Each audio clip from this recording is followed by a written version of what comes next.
Fala galera, tudo tranquilo? Hoje eu tô aqui para mais um episódio Crise da Fé.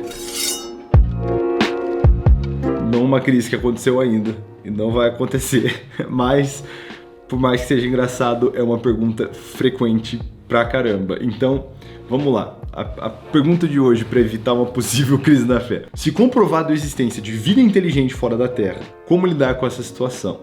Sim, senhoras e senhores, chegamos ao ponto onde vamos discutir alienígenas aqui no canal.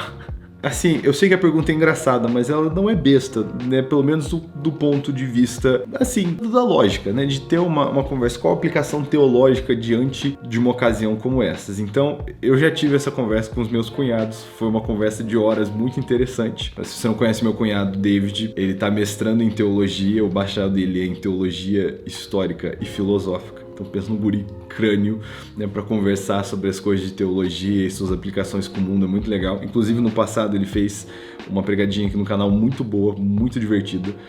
Mesmo que ele é meio gringo, às vezes o português dele dá uma fraquejada, mas ainda assim é muito divertido e muito edificante. Então ouça essa pregadinha. Mas vamos lá, né? Se comprovada a existência de vida inteligente fora da Terra, né, como lidar com isso?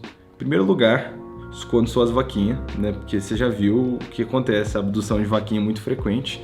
E segundo, se você não for americano, não morar nos Estados Unidos, acho que você tá bem, porque acho que, né, você já viu qual que é o mapa mundial dos alienígenas, né? Brincadeiras à parte, muitas pessoas hoje pensam em existir vida inteligente fora da Terra, até porque esse universo é tão gigantesco, né? Tem que haver vida lá fora, tem que haver inteligência lá fora, é o que muitas pessoas dizem. É o que Carl Sagan costumava dizer, né? Ele dizia que um planeta precisava de duas coisas para ter vida inteligente.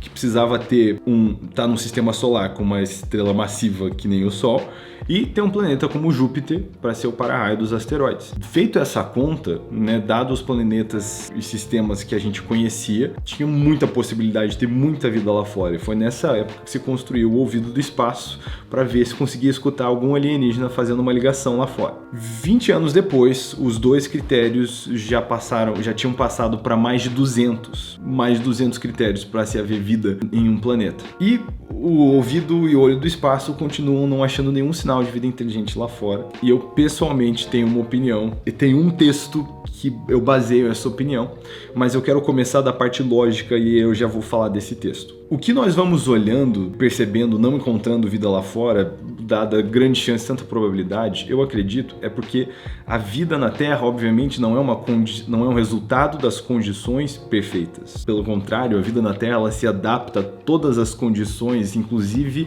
nos ambientes mais inóspitos tem vida. Quer dizer, você vai olhar dentro de uma cratera de um vulcão, tem seres que estão vivos lá. Do canto mais profundo, frio e escuro do oceano tem vida. Esse planeta está infestado de vida, né? O que me faz pensar que ele não é um resultado das condições perfeitas, mas sim a vida que foi colocada aqui por Deus se adapta e se ajusta a todas as condições, porque foi uma palavra sobre esse planeta, né, que fez tudo isso possível. Embora a ciência do fine-tuning, né, que a gente até fala no vídeo O Mundo Precisa de Você, a gente fala sobre isso. A Terra ela é absurdamente ajustada para a vida, né? Como é o nosso ser. A gente fala, por exemplo, da porcentagem de sal nos mares e a porcentagem de sal no corpo humano. Se fosse um pouquinho menos, um pouquinho mais, dava ruim, não seria possível. Mas olhando pro quadro da Terra, em todo canto, mesmo que seria impossível para uma espécie sobreviver,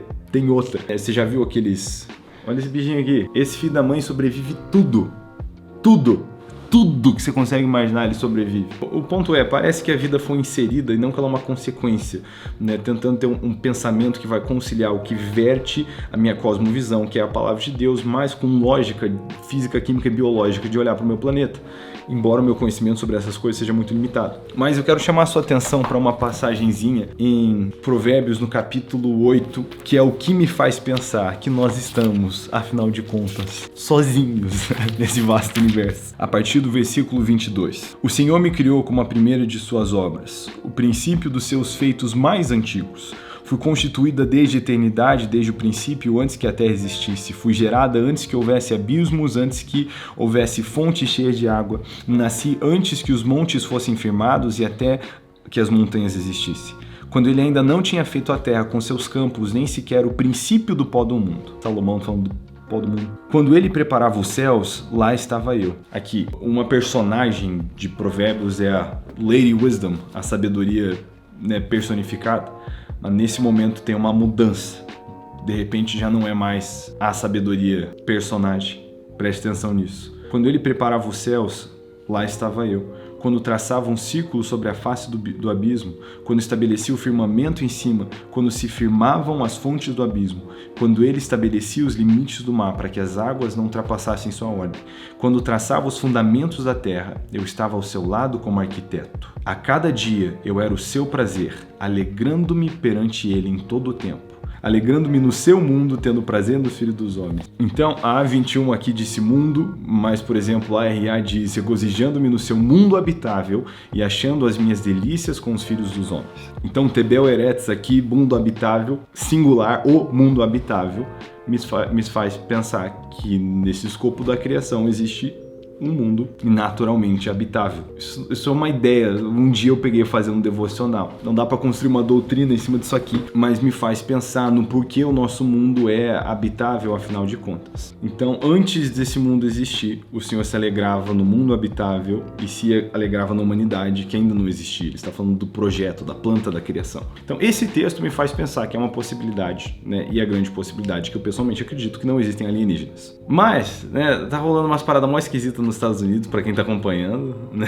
Tem altos papos de alienígena. E a verdade é que, mesmo se tivesse, isso não muda muita coisa, né? Se existissem alienígenas, nada do que está escrito perde sua relevância. Nada do que foi escrito e instruído para a humanidade perde o significado. Nada a respeito da criação é colocado em xeque. E mesmo se fosse, eu ia escolher a Bíblia e ter fé antes de ter entendimento e confiar em qualquer alienígena. Inclusive, toma cuidado aí, que pregam os alienígenas. Mas não faria diferença se fosse o caso. Embora eu, pessoalmente, não acredito que seja. Isso não mudaria muita coisa. Existe uma história sobre redenção, sobre a nossa criação e a nossa redenção. E mesmo se existissem outras espécies inteligentes, isso não muda. Né? Outro dia eu até vi um cara falando que não, mas a Bíblia diz que ele deixa as 99 ovelhas para trás, para ir atrás da uma. Talvez a humanidade é uma ovelha que se perdeu e existem outras 99 raças alienígenas que não se perderam. Assim, wild guess, mas tudo bem, se quiser pensar nisso. Né? Desde que você não esteja contra o que é biblicamente essencial, viaja aí, irmão. Só não viaja muito, não viaja na hora de pregar. Pregue a palavra e converse sobre suas ideias falando isso, suas ideias. Esse vídeo, por exemplo, eu tô falando de uma ideia minha, né? Não tô falando de algo das escrituras, embora a gente tá olhando para como a gente olha para isso, né, de acordo com a Bíblia. Então, se existir, não faz diferença. Outro dia, Thiago, eu vi um cara mais viajado ainda, o cara falou, mano, os 4 seres viventes devem ser 4 embaixadores de 4 raças, porque um tem o rosto de homem. Então deve ter uma raça que tem cara de leão, outra raça que tem cara de boi, outra raça que tem cara de pássaro. E eu acho que esse cara só jogou muito videogame, velho, mas assim... Eu acho que simboliza melhor os 4 evangelhos, os 4 seres viventes. Mas enfim, você conversa por outra hora. É porque boi é um animal de serviço e o evangelho... Bom, o leão é um animal de realeza. O evangelho de Mateus foi para os judeus explicando Jesus como rei. Boi é um animal de serviço. O evangelho de Marcos foi escrito para os romanos, mas mostrando Jesus como servo humilde. Você tem o homem que... né? No evangelho de Lucas mostra para os gregos Jesus, a humanidade de Jesus mais qualquer outro evangelho. E você tem o evangelho de João escrito para todo mundo, né? Todos os gentios, mostrando a divindade de Jesus. E o 4º ser vivente é como a águia, né? Voando, fala de algo acima. Uma curiosidade, mas não acho que sejam alienígenas. Não acho que a Bíblia fala de alienígenas. Então, se existir, não faz diferença. Pode continuar crente, pode continuar servindo a Jesus, vivendo e morrendo para pregar o evangelho do reino, que você tá bem. E eu pessoalmente acho que não existe. Realmente acho que não existe. Que conversa que nós estamos tendo. Mas meu irmão, vamos mandar real. Tu quer mesmo viver alienígena?